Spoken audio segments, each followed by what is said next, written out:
বন্ধুরা আসসালামু আলাইকুম, সবাই শুভেচ্ছা নেবেন। সবাই কন্টেন্ট মনিটাইজেশন পেয়ে গেছে, কিছু লোক পারে নাই। আমি পেয়েছি, এই জন্য একটা ভিডিও বানাইতে আসছি।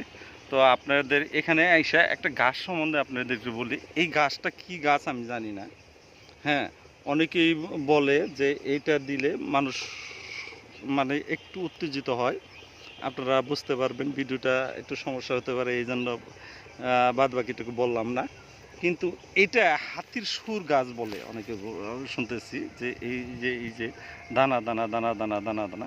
আপনাদের দেশে এই গাছটাকে কি গাছ বলে আমি জানি না, তবে এইটা মানুষের অনেক উপকারী গাছ। গাছটা আপনাদের বাড়ি আঙ্গিনায় অনেক দেখতে পারবেন।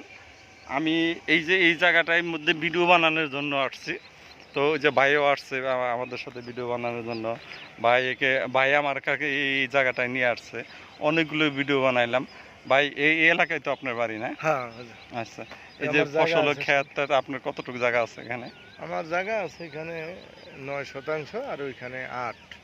আচ্ছা, দুইটা প্লট আছে আর কি। ভাই আমাদের ফেসবুকে নতুন জয়েন হয়েছে, তার জন্য অনেক অনেক ভালোবাসা রইল। আমার পিছনেও এক ভাই আসছে। হ্যাঁ, ও আর সামনে দুইজন আছে আর পিছনে আছে, আমাদের ভালোবাসা নেবেন। ভাই আপনার নামটা একটু যদি বলেন। আমার নাম মোহাম্মদ বিলাল হোসেন, আমিও ফেসবুকে কাজ করি। আপনারা আমার জন্য দোয়া করবেন। এই যে পিছনে আরেকজন ভাই ফেসবুকে কাজ করে। ভাই আপনার নামটা একটু বলেন। আসসালামু আলাইকুম, আমার নাম মোহাম্মদ হানিফ। হুম। তো এই তো আমার ফেসবুকে কাজ করতেছে, আমরা সবাই কাজ করি, এই ভিডিও বানাইতেছি টুকটাক টুকটাক। সবার জন্য অনেক অনেক ভালোবাসা রইল। আল্লাহ হাফেজ।